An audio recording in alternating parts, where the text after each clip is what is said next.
Okay, so we are on. Thank you guys very much for joining us for tonight's workshop. I'm happy to introduce Alithea O'Dell, who is a volunteer printer with Community Print in Olympia, Washington. She's a volunteer educator, but has been printing for quite some time, and we're really happy she's going to tell us more about green printing practices tonight. Community Print is a community-supported studio that's been in the Olympia area for more than 20 years. They have classes, both introductory and specialty classes, and they also have space where their members can print, which is a really wonderful community resource. And Alithea also just had the opportunity to purchase her own press. So she's now officially a private press owner too, which is really exciting. So hopefully she'll tell us a little bit more about her printing journey. And with that, I will turn it over to you, Alithea. Hi everyone, I'm so excited to be doing this today. Dory is right, I am based out of Olympia, Washington. I actually have only been printing since January of last year, so not very long, but I waited like over 10 years to start printing. I knew in like my very bones that I wanted to learn how to start letterpress printing, but I lived in Seattle and there wasn't a whole lot of great affordable options that were accessible to me. Then life brought me down to Olympia, which is about an hour south, and that's actually where I'm from. And I started studying printmaking at Evergreen State College, where I'm still a student. And I knew that we had this amazing community resource studio called Community Print. And when I moved down here, almost immediately it went into storage because we lost our facilities. And then over time, we got new facilities. And a funny thing about Olympia is like it's kind of a flaky town where people say that they will show up and then they don't. But I kept showing up, and so the people in charge were like, "All right, you can help run this," because I would be like, "I'm going to bring a trash can," and they'd be like, "Okay," and then I'd show up with a trash can. So it's nice to be in a community where the bar is very low. So I started letterpress printing here. Community Print is it is hobbyists teaching other hobbyists. We have a long legacy of just like very folk art style teaching, where you're just teaching other people what you know, what you've learned over time. There's not a lot of masters who print here, but we have helped other people gain the skills to go off and be master printers, which is really incredible. At Community Print and also at the Book Arts studio at Evergreen State College, I'm guessing because there's probably a lot of similar people who have worked in both spaces, the cleanup and printing processes and methods are very similar. And it wasn't until I started printing other places that I realized that it was not super common to do this sort of thing. And now that I have done a lot of printing here and also printed at like SVC in Seattle, at Penland, at Globe in Baltimore, I'm starting to get a more well-rounded sort of toolbox of processes that people use. Because Community Print is a nonprofit and we're not a job shop, we're not printing high volumes of stuff, and because we sometimes will go weeks at a time without people in here, we really have like a pretty well worked out but bare bones operation. So what I'm going to do first is I'm actually going to give you a tour of the space just to give you guys an idea of what I'm working in here. I'll only move you around a little bit because I don't want to get anybody too seasick-ish, but I'll start with that here. And the first thing that I'm going to do is I'm going to show you guys my really highly technical laptop stand, which is a file holder on a on a Tupperware bin. Okay, on top of a Corex. Please let this be a lesson for future speakers that you don't have to have the most fabulous setup. We can make it work. So here's sort of the broad view of the space. We have our ink set up here. The vast majority of our inks have been donated. You know, we use almost entirely oil-based inks, mostly because some of our presses can't print with the force necessary to use rubber inks. But it's really wonderful because, you know, as long as the brain skin on the can of oil is not too gnarly, they can be reconstituted pretty easily. We have a bunch of our cuts out right now. There's all of our cases of type. We have a Vandercook hand press. This is sort of the workhorse of the shop. It's what we've had for the longest and what we tend to teach on. And then we have a little Gordon treadle press there. We share our space with some audio repair people who are on the other side of that wall. And we have a couple of other artists in this shared space. This is all of our paper. Again, the majority of it is donated. It's been dumpstered. It was given to us by other print shops that were closing. All sorts of ways that we've gotten hold of it. And then this is new. This is a little 5x8 Excelsior that I just picked up to start teaching classes on. So that is a rough tour. Let me turn this camera back around of the space, just to give you guys an idea of what I'm working in. We do not use solvents for anything.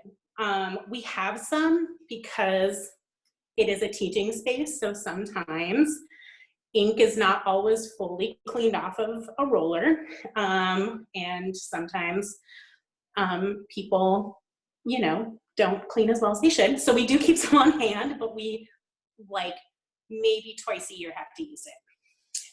Otherwise, we use Crisco and Squeezy, which is a solution of, grab it over here. It's got that wonderful Print Studio patina on it. Squeezy is 1 part dish soap to 10 parts water. It's a really basic degreaser. It is really common in more printmaking type studios to use Squeezy, but we use it here because a lot of the basic methods of printmaking, of ink to paper using pressure, are similar to letterpress. So it's easy to sort of transpose the two areas to figure out methods that work well for us. Another interesting thing is that we, for our rags, a rag laundry system is really expensive here, and not necessarily the best option for a shop that you know, doesn't print a ton. We're not a money generating shop, we're a nonprofit, so we use entirely donated t-shirts and bed sheets that we've cut to size. We have a clean bin and a less than clean bin, and you get one of each, and you'll go through the whole printing process with just those 2 rags, and we reuse them until they are completely coated in ink, and then you just throw them away. Which means, I mean, like, that's just one less thing that we have to worry about. And we've had longtime members and volunteers who know, like, oh, you know, here's a bunch of old bed sheets or something. I washed them, dropped them off. We have interns that'll cut them down to size. And it is very nice to not have to think about a rag laundry system. Because we don't want to. We have better things to think about. So that's sort of the nuts and bolts of the space that I'm in. The processes that we use here and at Evergreen are great for hobby shops, for more artistic shops.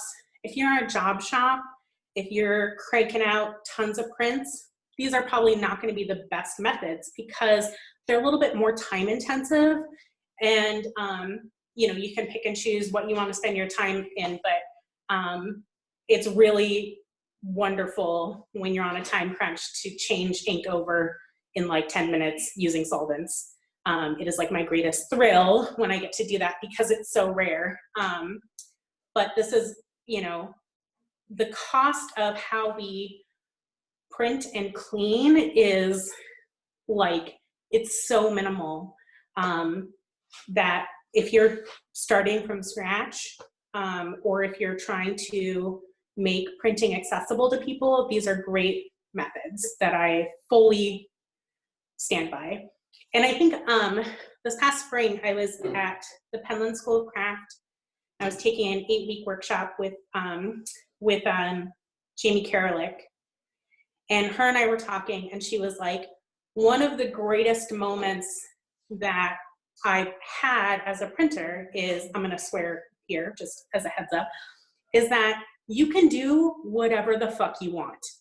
If it's your studio and you have all the skills necessary, and it works and it isn't berating or like hurting your equipment or your supplies, do it. Yes, somebody is gonna tell you that that is not the right way to do it, and that's their problem. Obviously, when you go into someone else's studio, you print the way that they do. But it's so freeing to realize I don't have to have these things in order to print. Even though I've only been doing this for like 15 months, I really feel like a very equipped printer, in that I can go into many different studios and be fluent and familiar with the different methods that they're using. So let me look at my notes real quick and also take a real deep breath because that was a lot of talking.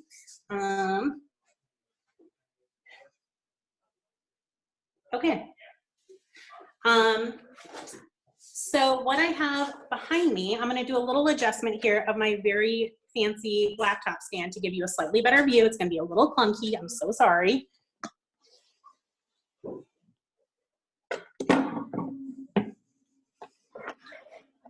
Okay. So I've got my little Kelsey Excelsior here.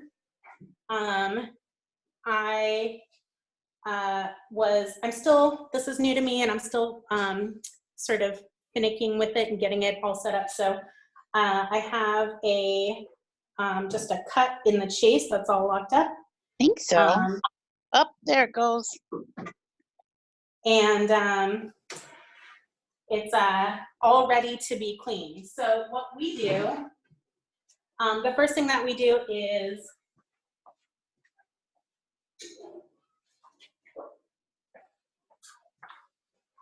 sorry, not everything was in reach. So I'm gonna put on my Rimmer gloves.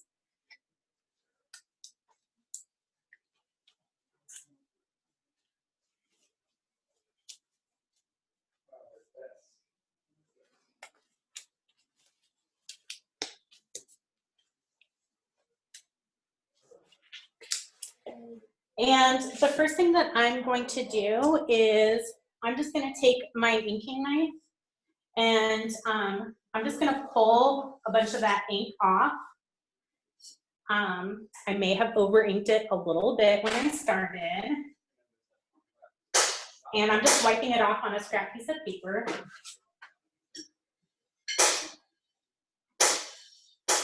You know, this is very much what you would do if you're just doing a traditional cleanup, because obviously the less ink that's on there, the better.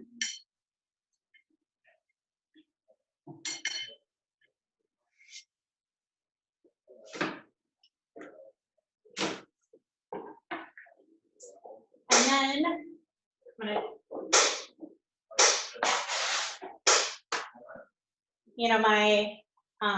I'm gonna pop out my chase real quick and just set that aside.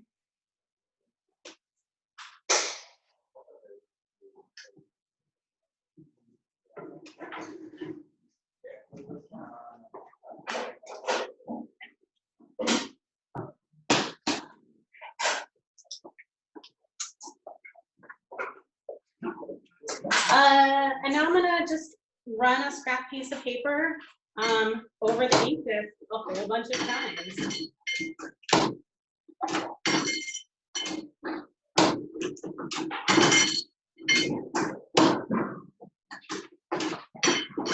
I feel like when I do stuff like this, there are traditional printers that come from a job shop, sort of a traditional lineage of learning, who look at me doing this and are like, ah, your rollers. It's fine, I promise.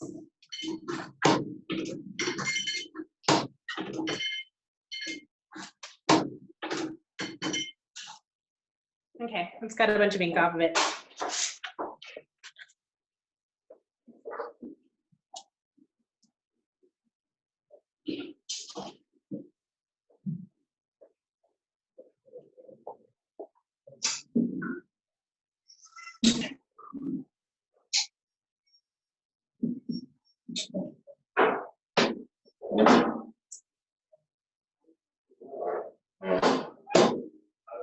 I grabbed a couple rags, a dirty one and a clean one.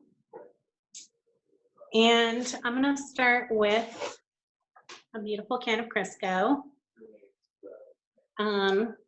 In printmaking, oftentimes we just use vegetable oil, but obviously you don't want vegetable oil dripping all over your press.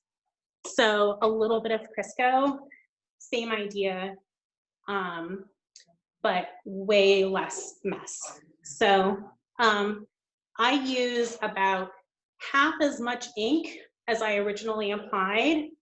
I just get a little on my knife. And it doesn't matter if you get ink in here. It's like maybe the one place in the shop that it's a free for all. And I'm going to apply it to the ink disc the same way that I would my ink, so in an X or a star shape, just to make sure that it is, you know, starting. We're going to spread it out, but it's nice to have it started that way. And then just like when you're inking up your press to start, same idea. I got a little bit of a spinning wheel here. It's fine. It makes me feel a little bit like I'm playing some sort of like Wheel of Fortune or something. And what's that doing is the Crisco is dispersing over the ink disc, but it's also getting all over my rollers.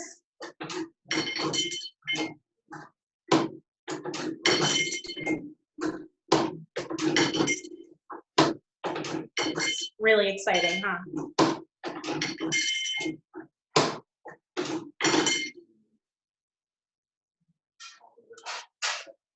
Okay, so I'm going to show you guys a question. Yeah. Yes, you can. I'm sorry. It's okay. So that little sphere thing where the ink is on, was that rotating when you were like, it was rotating? Okay, I thought it was. That's correct. Okay, so I'm going to turn this around and show you guys what I've got going on here. So at this point, the Crisco has dispersed across my ink disc, and it's in the rollers as well. It's a pretty consistent layer, but it is not so much that when I'm running my rollers across it, they're not sliding around. If you use too much, that's like the first thing that'll happen is it's like if you horribly over inked. If you came from the Amos Kennedy School of Inking, where in Amos's words, if it's not spitting back at you, you haven't put enough ink on it, you may have encountered that. With a platen press, it's less of an issue.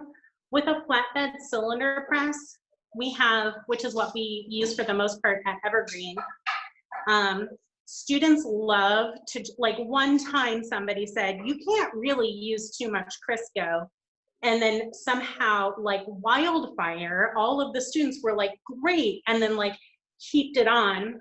And then that little, the wash up blade down below where under the drum, that would, basically it just became completely calcified in Crisco and like rancid Crisco and ink. And I could not figure out what was, I didn't really know about what that mechanism was.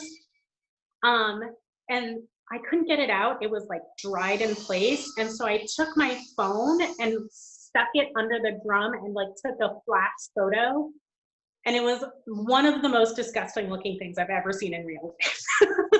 So you can use too much Crisco. Just start with a little and then you can work your way up. Okay. Alithea, have you found that using, especially on like a Vandercook or a larger press, has using less Crisco resolved that issue where you get that weird buildup? Or do you still have to go in and maybe like clean it out every once in a while really well? Once we, so that, when that issue happened, I don't think that had been cleaned in 10 years. So that was 10 years of buildup, just because, you know, we were not using a wash up, like a wash up method. And so no one was really thinking about it. And I, you know, the greatest way to check, put some white ink on that press. And I was like, where are these weird streaks coming from? I cleaned this drum myself. It is clean as a whistle and I know it. And that's when I was like digging around and found it. So I start with like the tip of your inking knife, just like an 1/8 of an inch across the top. On a cylinder press, I put it on just like you would with ink and turn it on and let it run for like 2 minutes. And that's enough to like work all over the ink and it just wipes off super easily after that. Does anyone else have any questions? Okay.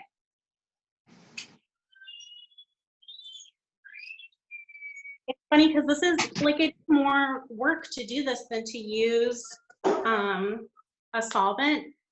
But when I get to use a solvent, it is like the greatest thrill. It's so easy that it's like, you know, like a really well sharpened knife, like using that for the first time, just like, oh, this is so nice. But, you know, not all of us get the luxury of a solvent all the time. One of the major reasons that we don't use it is a lot of the spaces that we've been in, because we don't have, you know, like an endowment or anything. We are a really bare bones operation. The spaces are whatever we can afford that will support physically the presses. And oftentimes there's not great ventilation. So this method works great. Sorry, get my glove on. And we do have a really nice ventilation system at Evergreen. The building that we're in was renovated maybe 6 years ago. Beautiful space, huge. The state of Washington gave us their collection of type when they stopped using it. It's a really beautiful space, but you know, students, it's better not to have them play too much with chemicals. Okay, so I've got my dirtier rag here. And the first thing that I'm gonna do is I'm just gonna wipe off all of the ink and Crisco from that disc to start.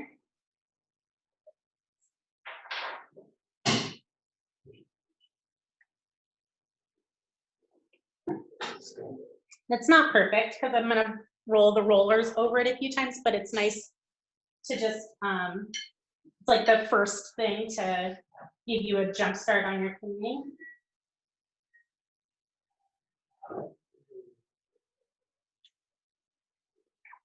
And then I'm gonna pull my rollers up and just start wiping. And basically I wipe both of them at the same time, and then, you know, release a little bit. And wipe them again as you roll them down your ink disc. I do not worry about flattening my rollers this way because they're never really in the same spot for more than 10 seconds, if that. So, and then wipe off any ink that came out.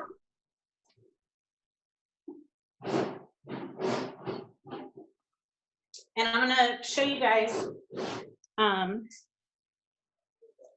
take my gloves off again. Nobody said that this would be a perfectly executed, easy demo.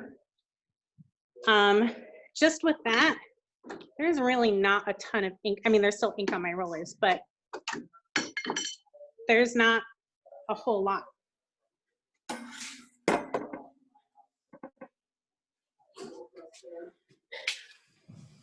So, Alithea, so one of the issues that I've been having that I don't see on yours, which is really interesting, is I end up with Crisco like all over my trucks, and then they get really gross. And so I feel like I need to take the whole rollers like off of their hooks to like really be able to wipe it down. Like I think I've had just taken my trucks off every time basically because they feel so gross. So that makes me wonder if perhaps I'm using too much Crisco, or maybe you can speak around how you're wiping. Yeah, I'm sorry, give me 1 second.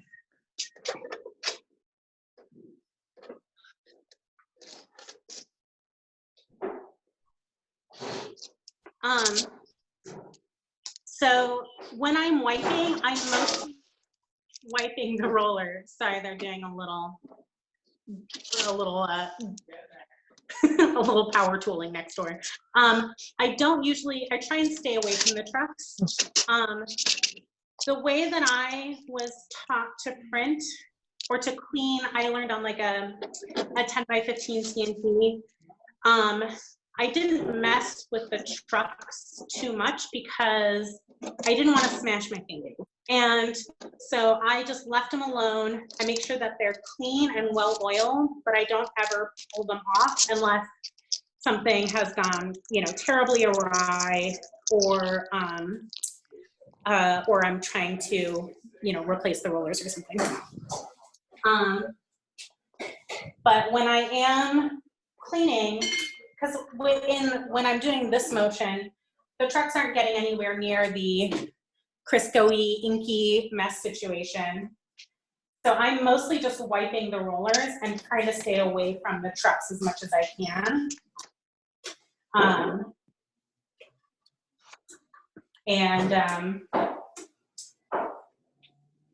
Yeah, I haven't had any issues. I definitely make sure that they are free of ink and Crisco at the end of it, but it hasn't been an issue too much for me. But again, I'm only trying to like basically wipe from the roller onto my dirty rag. I suspect I've been applying too much because, like you said, my rollers have been, they slide a little bit whenever I go to roll over the platen. And then I think as a result, that tiny space between the roller and the truck wants to just become like a valley for the Crisco, which is part of the reason why I've felt like I'm having trouble getting those trucks clean. And maybe that's not an issue, but I wouldn't want any Crisco to intermingle with future inkings and in a weird way. So that's why I felt like I needed to disassemble. And it might just be like a new printer paranoia thing, but I think what I'm hearing is I probably need to like lighten up Crisco use and test that out.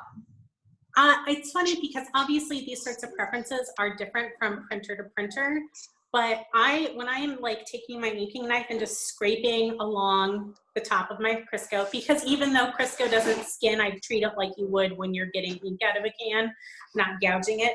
And I'm basically trying to get the same amount as, it's like the same width as an ink strike when I'm setting my rollers.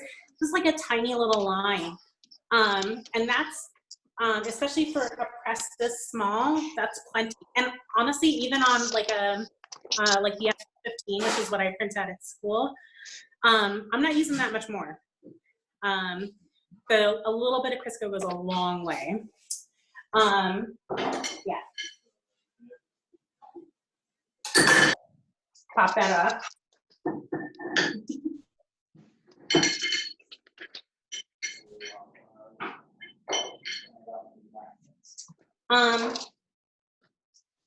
So I'm pretty close to clean now. I'm gonna clean the rollers one more time. I feel like watching someone clean is almost as exciting as cleaning your own press. So you're welcome for the thrill ride.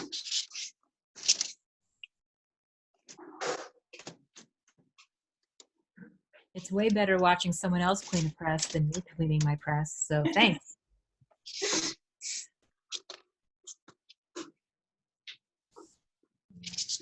I always make my students clean the press.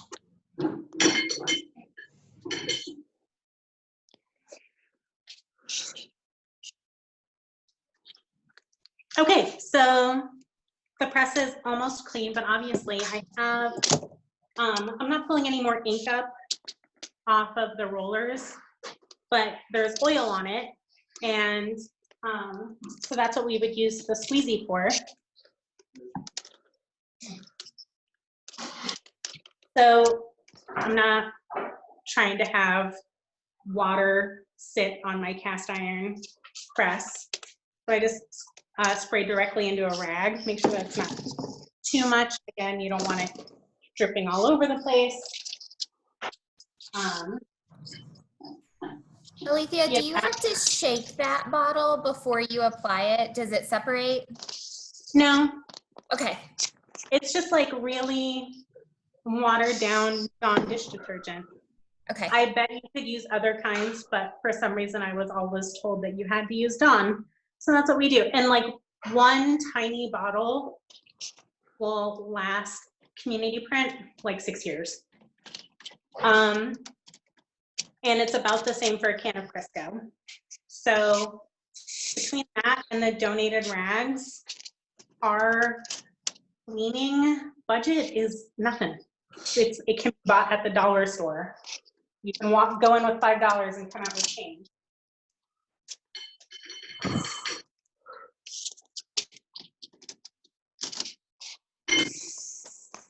Not that like turpentine is putting us out or anything, but. Okay, good, I did that. Okay, so doing the same thing with my squeezy rag and making sure the trucks are wiped off.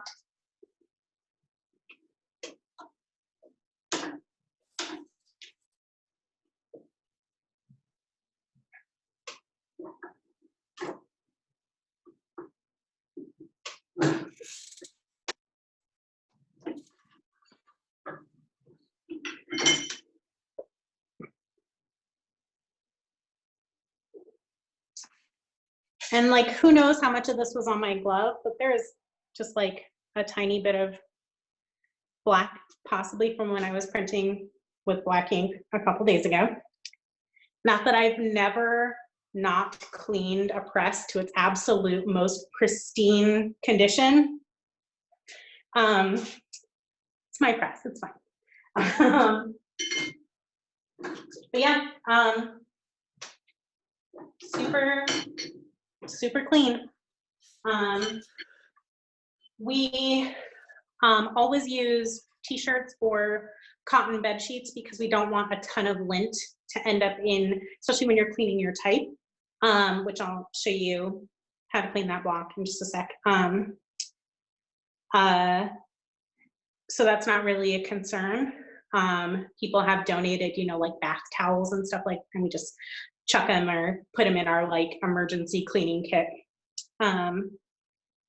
So there's that. I'm gonna bring us over to the to my cut that I printed with. Can I ask another question? Of course. I don't know anything about this. It's very interesting. What thing you were just using, like your press, like what does that actually do?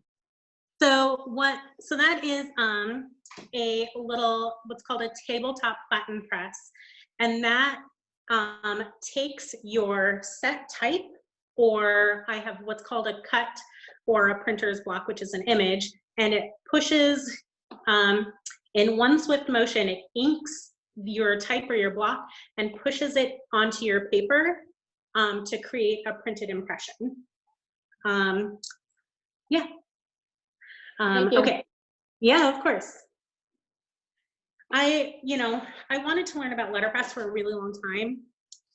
And a lot of the times when I tried to pursue it, I was sort of met with somebody being like, well, I don't know, like, or like the classes that I was looking at was like $800 to $1,000, which was cost prohibitive to me at the time.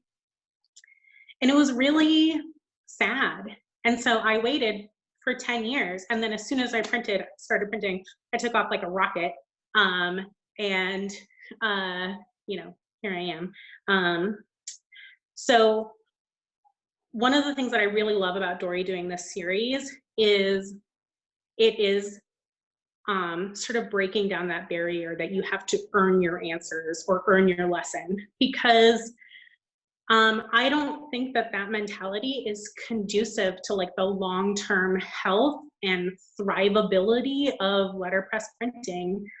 I want letterpress printing to be accessible to anybody who wants to learn, because the more barriers we put up, the more gatekeeping that happens, the shorter lifespan it's going to have. And I'm not a person who's like, it's a dying art, you can't use this now, obviously. But whatever questions people have, there's no such thing as like a stupid question. I want someone to have the answer. There's nothing that you should know. And that's for me too. Like, I'm still learning. There are presses that I'm really fluent in that I can, clean them, my eyes closed. And there are things that take me 4 hours to do that would take a more seasoned printer, 5 minutes. It took me 4 hours to figure out how to adjust the platen on this little itty bitty Excelsior. But that's what happens when you learn, in sort of a non-traditional setting. There is nobody whose goal is or job it is to teach me how to print. It's just whatever I can learn. So yeah, that's a little spiel. Okay, so this is my printer's cut here. With a cut, it doesn't matter so much, obviously, but it was type. I start my cleaning process with everything locked up, nothing like a bunch of inky type like going everywhere. And you just basically clean it with a dry rag. If there's a little bit of oil on your rag, it's totally fine. You wouldn't want to put oil directly on your type, but a little bit of remnant oil, totally fine. It'll help get that ink up a little bit more.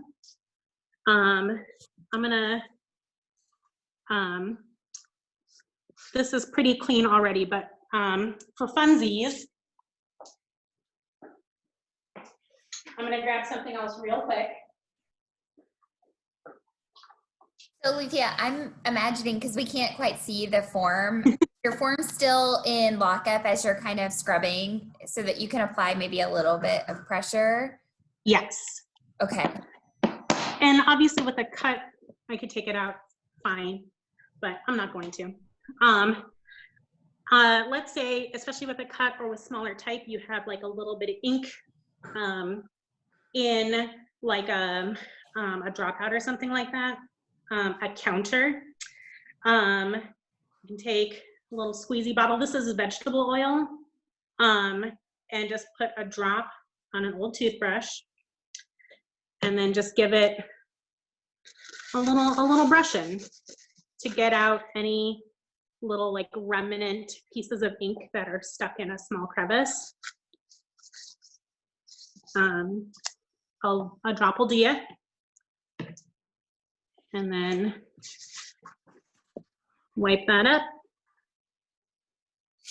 Wipe up my furniture. Now that, because I've got a little bit of oil on my rag from that cut, I can wipe off the little streaks of ink that end up places.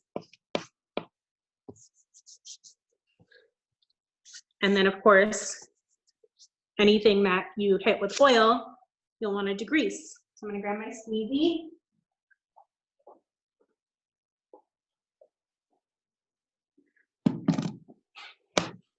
Give that a nice wipe down.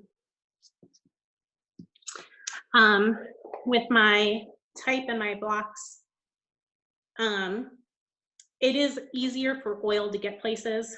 So I just give everything a wipe off as I'm putting each piece of type away, which I always do immediately after printing. With the ink spot that I have, from the ink that I pulled out of to print with, you know, I've just got this messy situation. It's the same idea. Sorry. Where I'm gonna use my ink knife to pull up any excess ink and then squeeze a little vegetable oil on it and wipe it up and then degrease it. Same thing. That's it. I see that there are some questions in the chat. We're gonna relocate. I know that you guys work mostly with donated ink, so you may not always, know exactly which kind of ink you're working with or how old it is. I am currently using a soy-based ink from Southern Inks in Austin, Texas, and I've personally been really pleased with them. I selected it because I think soy might be a little bit greener, and that's my goal. But can you talk a little bit about how or if your cleanup differs based on what type of ink you're working with or maybe the age of the ink? Yes, totally. So here we print mostly with oil-based ink, and that is because the Vandercook hand press, it does not have enough pressure to make rubber-based ink absorb into the paper. And I think that's a combination of like our weather and, we're using literally whatever kind of paper we have. So oil works great every time. We do have some ink. But at Evergreen, because we're printing on CNPs and Vandercooks, we do use rubber-based ink, and it is the exact same cleanup process. And it works great. It works as well as it does here with the oil-based ink. I also print with,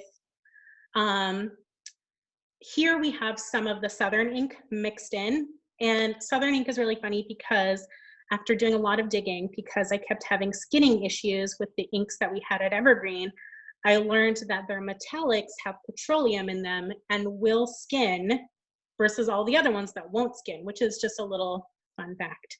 After I had to de-skin like 1/3 of a container of metallic ink. And I've also used the Akua ink for printmaking that I know other letterpress artists will use on their presses. I've never used the Akua on presses, but I use it in doing like monotype and collograph work, and it is the same cleanup method. With the Akua ink, it is water soluble, so you don't have to use vegetable oil. I find that it cleans up a little bit easier with a little vegetable oil. But it is, even though both the Akua and the Southern ink are soy-based, they're totally different viscosities. And the Southern ink I do not believe is water soluble. If somebody else wants to try and clean that up with water, they can go ahead. Good luck to your drains. But for all of those methods, cleanup is exactly the same. I have a question for you. Yeah. Do you find that the vegetable oil works with the rubber-based inks? I have had trouble with the vegetable oil making my rubber-based inks like gummy when I try to clean it up with, and you haven't run into that. So I was just wondering, since you were tending to maybe use oil-based inks more, you were having more luck with it? I use both types about equally, and I've never experienced the vegetable oil or Crisco gumming up the rubber-based ink. It might be an issue where you might need to use a little bit more, or if you were using like straight vegetable oil, you might need to switch to Crisco or something like that. Yeah, I wasn't using Crisco, I was using straight vegetable oil, so maybe that was part of it, the Crisco. We're in Houston, so it's pretty hot here, so I wonder if the Crisco is just going to be runnier for us. You're in Washington, right? Correct. Jessica, Where it never. it's okay. Yeah, I have a tub of it right now, and I've had it for like, I don't know how long have I had that, Alithea? Like maybe 3 or 4 weeks? So yeah. we haven't gotten to August yet, but you know, I'm just down the street from the printing museum, and I haven't had an issue. It's been pretty good. I do keep it, you know, like out of the sun, and I try and treat it the same way I would my ink. So I keep it in the coolest spot that I can find that's sort of out of direct light, but I haven't had any issues with it like liquefying or anything like that. It's just so hot here. I know. Trust me, sister, I get it. But I have not had any issues so far, so. Okay, any other questions that people have? There's a question in the chat about what size you guys cut your rags. Basically, that's one of the first jobs that we give interns, and sometimes our interns don't know how to print yet, so having them like sort sizing or sort spacing, which is like explaining the quad system to somebody who's never printed before. It's like I'd rather explain quantum physics for them to them. So we'll have them cut rags down, and because a lot of times it's t-shirts, it's basically like 12 by 12. And then if you get a sleeve, try and make it roughly square sized. Because we're not a high, like we don't have a ton of people printing in here. The rags that I was using earlier today, just now, were like 8 by 8. They were just small, random kind of scrap size. Works fine. Whatever size works for you is the right size rag to cut. I do still try and go fold in the tamarind method of folding to make sure that that rag still lasts as long as possible. I thought of another question along the lines of what Jessica brought up. Do you guys condition in any way like your rubber rollers after a little while just so that they don't de-slick them or anything like that? Or do you find that over time the squeegee kind of works in that way? We've never, well, I should say that for most of Community Print's life, we have not had a press with rollers. We've used the hand press. We have a little Adana hand press also. It's only been within the last 2 years or so that we've gotten the Corex and the Gordon and then this little Excelsior. But at Evergreen, they have used this method for probably 20 years. And we do condition the rollers there not super often. It is basically, if something's up with the rollers, it's like the first thing that we'll do, which is probably not the best way to approach preventative maintenance. But the one thing that I will say is with the rollers, if you have a situation where people are using a lot of ink or a lot of oil or Crisco, they will swell and they will warp. We noticed this after at least 10 years. So it's not if somebody, lobs on a half cup of Crisco one time, it's not the end of your rollers. But it is something to be aware of. And then other than that, I mean, like maybe somebody is conditioning the rollers more often and I'm just not aware of it. But I think that we only do it, a couple times a year. The most important thing is making sure that we get all of the remnant Crisco off. It's not sitting there absorbing into the rubber or into the core, which can help or can happen. It happens a lot with our printmaking brayers. And I have this wonderful faculty named Alex, who is just this, a lifetime of wood carving, has these like big gnarled hands. That I also saw, I had a residency at Globe with Bob Cicero, who's been printing for, many decades, and he has the same like massive printer hands. And he just took the brayer and just like squeezed it as hard as he could, and all of this like inky oil came out of the sides. And it was one of the most glorious things that I've ever seen, and also totally horrifying as somebody who teaches students and watches students clean up and like checks off their work. So that can happen.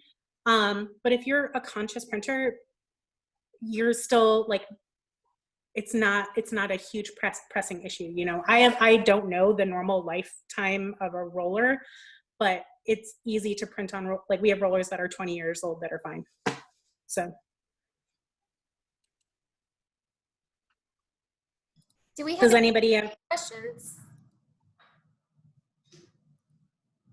I had a question about, do you use the same process for wood type, for cleaning wood type?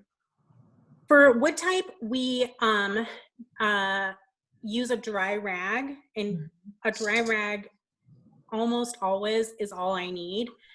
If it was like really, maybe like if something weird happened and there was ink that dried, I might take a rag that had a couple drops of vegetable oil already like, worked into the rag to sort of work the ink off on its own.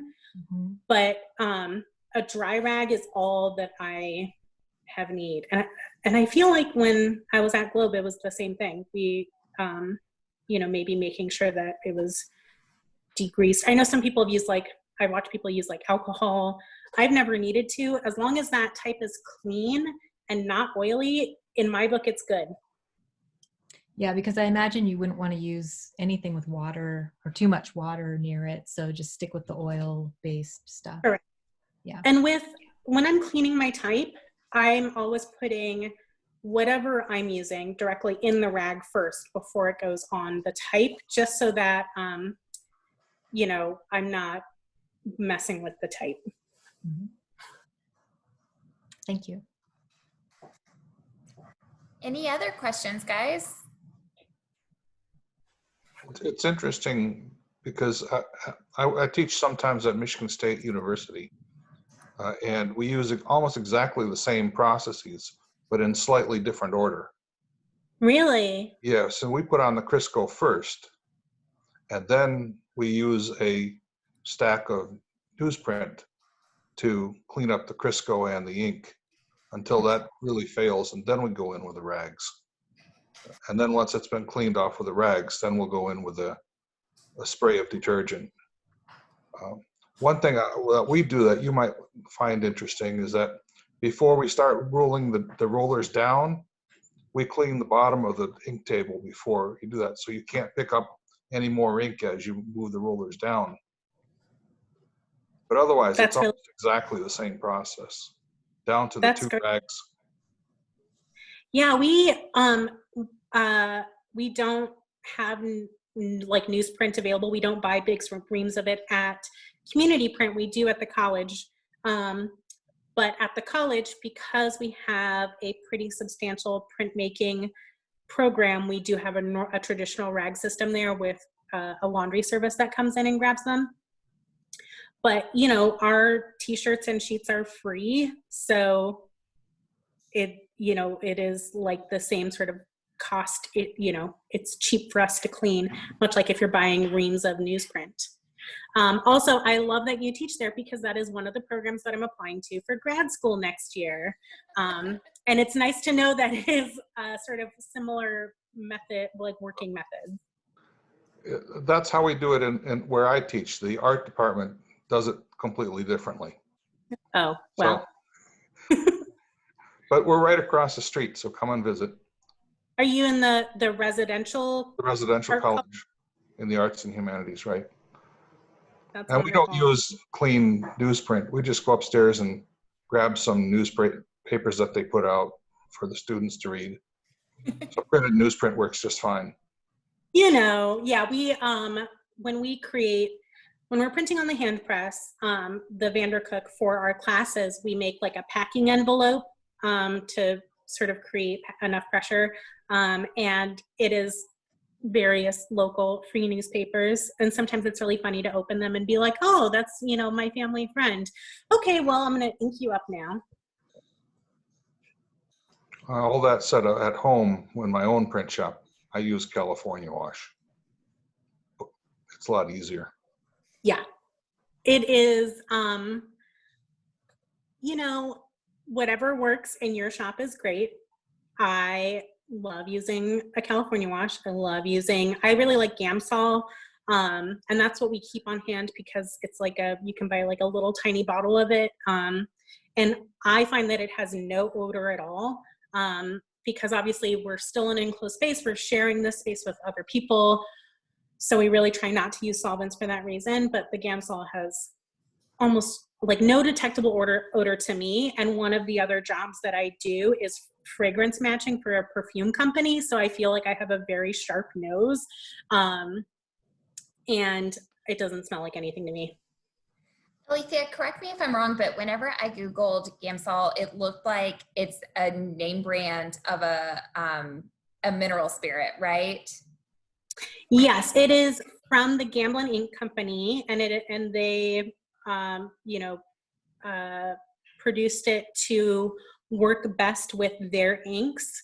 And we use the Gamblin inks in printmaking at Evergreen. And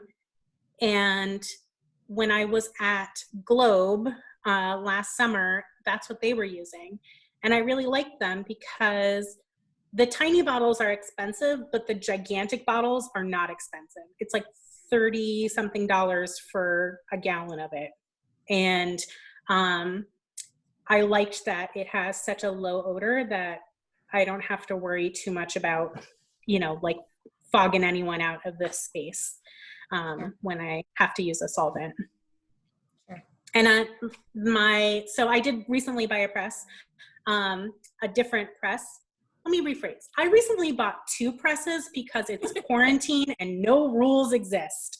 But when I came, so I was supposed to go to Penland for spring quarter as part of like the start of my my sort of senior capstone project. And I was there for about 2 weeks before we had to leave. And one of the things that I realized there was that I was way more capable than I was giving myself credit for. And it's a combination of different things.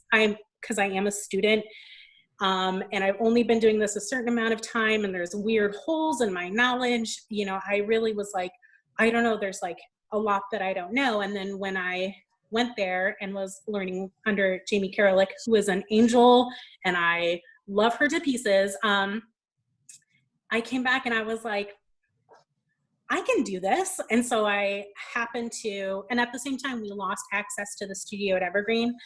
And so I was like, I am going to buy my own press. And I lucked out and I found a 10 by 15 CNP, Bainbridge Island, which is about 2 hours from here. And it came with one cabinet of type that was an entire family of type in all different faces. It came with just enough stuff, because sometimes when you're looking to buy presses, you have to take everything. And a lot of times it's a lot of stuff that a ton of stuff. One cabinet and of like universe type. It had one, like a really well curated selection of spacing and furniture, and like rag cans, and that was it. And so I paid but everything was in pristine condition. It was a really well-loved press. So I paid a little bit more. I paid $2,700, and we'll have to pay about $500 to have Lloyd move the press for me, which I know that I can. I've moved presses before. I know that I can do it. But to rent a truck and a trailer and everything is like $380. So why not just pay someone $500 and not have to worry about it, which is great. So that is going to go into my partner's mom's garage, and she's happy to have me there. And I will probably use a combination of these methods. That way, whatever, if I'm working on a big job or I'm tight on time, I can use solvents. And if I don't want to, if I'm keeping the windows closed or something like that, I can use the Crisco.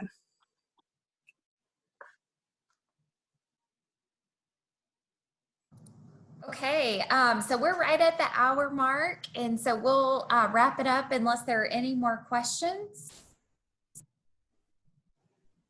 Okay, thank you so much, Alithea, for sharing all of your experience with us and showing us how to do this new method of cleaning. We really appreciate it. Thank you, really sincerely. And thank you to everybody who hopped on tonight to join us. If you have any questions, or if you know somebody that might be a good presenter, please shoot me an email. My email address is hello@sidetrackpress.com. Or you can catch us on the Letterpress Facebook page. But we really appreciate all of you guys participating, and most importantly, thank you to Alithea and to the community studio for sharing their time with us. So have a great Thank you so much. Thanks. Thank you, everyone.